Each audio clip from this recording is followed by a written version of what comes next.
Hi guys, Terry here. Long time no see, right? Sorry about that. But me and my honey, we celebrated our 35th wedding anniversary and we gave each other a real special gift. It was COVID. Yep, we got sick on our 35th wedding anniversary, so we were under the weather for a while. But we're better now and I'm getting back at making videos, so sorry for the delay. Anyways, I'm doing what I promised in my video that I posted before. I'll put a link up here or up here about what's going on with us. And it explains that we're at this cabin here, we're still here, and it's kind of hard for me to put together videos, but I'm pulling out of the archives of some videos that I never really thought I'd ever post. You know, I was just toying around with the idea of having a channel and maybe doing this, and so they're pretty rough. The filming's not very good, and it's just some random things maybe I did around my house, little projects and stuff. But anyways, and then I'm going to try to think of some other things I can do that don't require a stove, because the stove here kind of burns things. So, but I'll figure it out. And so I hope you like this one. If you do,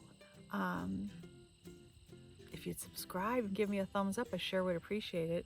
If you're new here, welcome, and thanks for checking out my channel. And if you're part of my little YouTube family, thanks for being patient with me, guys, and for coming back. So, here goes. It's gonna be pretty random. Talk to you later, guys. Well, as you can see, here's why I needed to frame my bathroom mirror. I don't know if you've had a mirror like this, but the edges sometimes on these older mirrors seem to get, I don't know what you'd call that, just nasty looking. And so I got tired of looking at it and had to figure out a way to cover it up. So I bought these strips of trim from Lowe's. I gave you a picture of the barcode there if you want to know exactly what I bought. I guess it's called MDF. I bought, I think it was two 10-foot lengths and one 7-foot. It'll just depend on whatever the measurements of your mirror are. You know, you want to buy it the cheapest way possible for whatever measurements you need. Then I bought these little wooden blocks. They're primed also, and there is the barcode for that if you want to know exactly what I bought. Bought 4 of those so I didn't have to miter corners. Made sure to take the stickers off so I can get it ready for painting. And this is what I use to glue it to the mirror. It's Liquid Nails Fuse It, all surface. It is really good stuff. I bought this at Lowe's too. I think it was around $7 or $8 a tube. And then I just used the same paint I'd used for our trim in our house, Valspar interior exterior semi-gloss white, to paint the trim. So there's probably a lot smarter ways to do this, but this is how I decided to do it. I positioned my blocks on the mirror where I wanted them to go. You can see I let these overhang a little, because in case I accidentally cut my board too short, I did not want the edge of that mirror showing. I wanted to make sure the block and the boards would cover it, obviously, because it's the whole purpose of the project. So I got an idea where I wanted to place the blocks, and then I took some good old duct tape and I did a loop of tape on the back, as you can see, and I stuck the blocks gently, not real hard, because that duct tape really sticks. You want to be careful taking it off that you don't crack your mirror. Masking tape might actually work better. But anyways, I positioned them where I wanted them. Then I measured the distance between the blocks, and I cut 2 vertical boards the same identical length and 2 horizontal boards the same identical length, so of course then you'd have a nice square frame.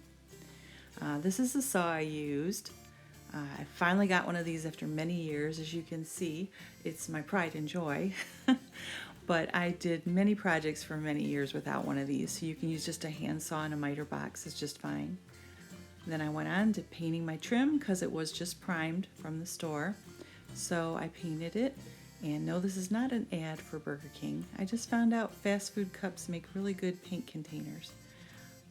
So painted it all nice, the blocks included, took the blocks off of the mirror and the tape off of them and all the stickers off, and just painted everything a coat or two, whatever it needed, and to get a nice finish there. And I learned these fast food cups are great because you just put like a little plastic over the top, snap your lid on, you got a good paint container that'll keep your paint from drying out. So after I had everything painted and my pieces cut, obviously, cut them first and then paint them, I took it back into the bathroom and just tried to position it and see how it was going to look. I had the advantage that my mirror was right down to the top of my countertop, so I could just rest it on that. If you don't have that, you're just going to have to use a level or follow the edge of your mirror, because obviously your mirror should be cut nice and square. At least we should hope so, right? So then we put some glue on this left block here. First we secured the left corner block here, and that was kind of the guide that we took the whole rest of the frame off. We just held that in place until the glue set. I think like 5 minutes or something. I don't know. I think it might have a suggestion on the tube, or we were just overly paranoid and wanted to hold it until we felt it adhered well. So see, there's a little arrow pointing to that left corner block. So get that one secure first, and then you build off of that. So we got our glue on our right corner block then, and we didn't put that on yet though. Then we got the glue on the horizontal bottom bar, and we put that one up first, and we made sure that that was butted up against that left-hand side block, nice and tight against the block. And that block had dried. I don't remember if I waited overnight or just I waited probably like a half hour to make sure that block was good and secure. So we put up that bottom horizontal board, and we butted up the right block then against the edge of the board. And then me and my hubby just held it in place, pushed on it. Make sure you don't push too hard on your mirror. If it flexes at all, you could crack your mirror. So just press it enough to make sure the board's flat, because some of those boards aren't completely flat when you buy them from the hardware store. So just make sure it's setting nice and flat on the mirror, and hold it in place for 5 minutes or so until you feel like that glue has stuck good. And then you can start doing the vertical bars, and you just place them on the top side of those little blocks on each corner. And you'll see in a minute, we just put them up there. My hubby held them, and I eyeballed it and made sure that the edge of that mirror was covered, that we couldn't see the edge of the mirror, and that that board was setting level on that bottom block. And we held that in place. Or if you don't have someone helping you, you could use some masking tape, tape it to the mirror and to the wall. Now for my top horizontal board, I didn't want to just stick it up there. I was worried it might sag while it was drying. And so I got the idea of taking the horizontal bar and putting a little dot of glue on that edge of that block and sticking it to the horizontal bar. And you'll see what I got in a minute. Excuse my nasty nails. My nail polish never lasts long. I'm always doing a project. Anyways, so what we got is a one-piece unit, the horizontal bar, and the blocks attached. And you'll see in a minute when we lift it up why we did it that way. And we're going to put it up there first without any glue, so you'll see how it works.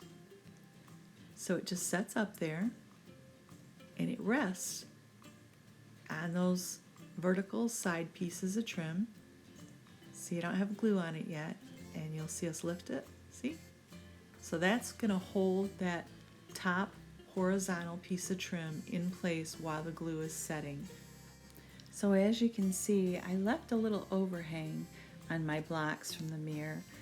I don't know why I really chose to do it that way, I just did. So right here I'm just checking to make sure that I leave the same amount of overhang on the top as I did on the bottom.